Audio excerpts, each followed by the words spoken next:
Electoral reforms are joining us to have that conversation is Democratic Party Vice President Council Mukasambide. Thank you so much for joining us this evening. The country seems to be getting closer to the long-awaited electoral reforms. Whether they are what the country has been waiting for or not is another matter. Now that there are reports by the Justice and Constitutional Affairs Minister that may soon to table them before cabinet. What kind of reforms do you want to see? Good that you actually know the man who is supposed to be doing the job. Thank you, Samson. First of all, I think in limine, let me state that I have not discussed with the Honorable Mao about the material proposition to deliver such amendments or reform proposals to cabinet. I have not. But my discussion, therefore, and submission will be based on what I find basically important that should form the objective reasons that make it a logical necessity for us to definitely amend the laws electoral in terms of Uganda.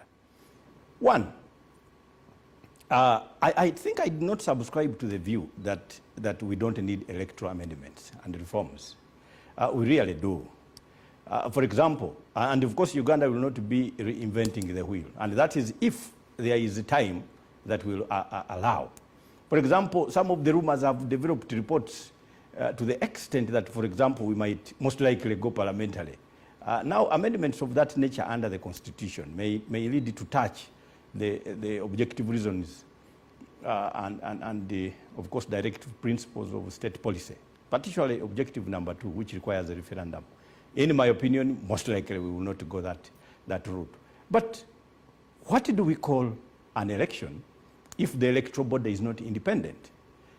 And the independence of the electoral body does not refer to the person who is appointed to that election management team.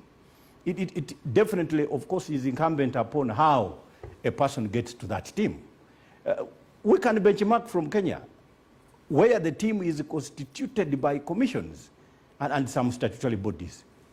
Kenya Law Society, Parliamentary Commission, the independent. So generally, all commissioners are appointed by those to whom allegiance would be actually something that delivers a free and fair election for a country, other than one candidate appointing all commissioners of an electoral commission, thereby, of course, finding it illogical, Fuluhade, Chichi, and Ladida, for you to expect that they can do anything other than, of course, pleasing the appointing authority.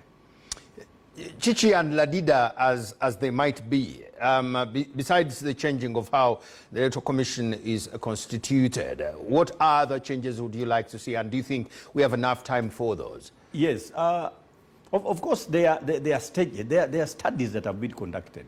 One of the major studies for purposes of better electoral reforms has been conducted by Professor Robert Dar from the University of Yale.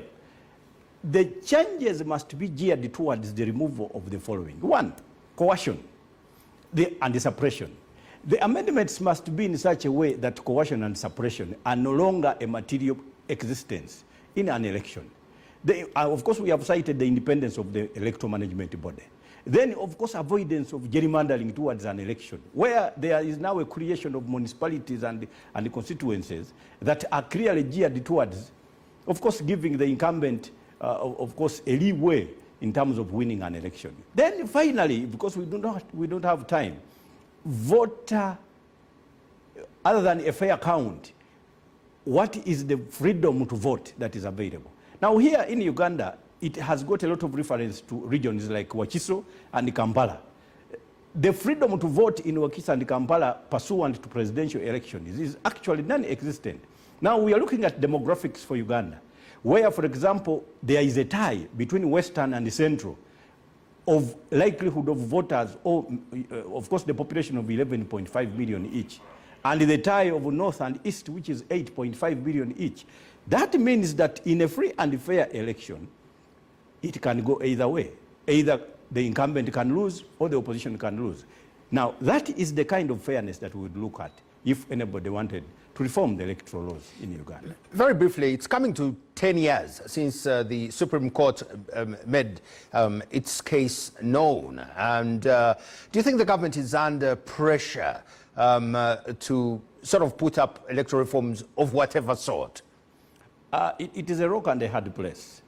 First of all, when you again go to research in the whole world, amendments to electoral systems that come towards an election are extremely suspect.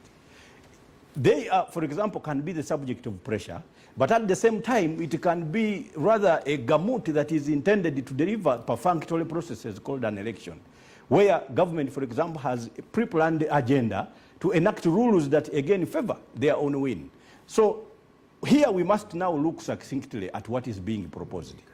I doubt whether there is time even for the opposition to itself also now look into the propositions and whether or not the same would be passed.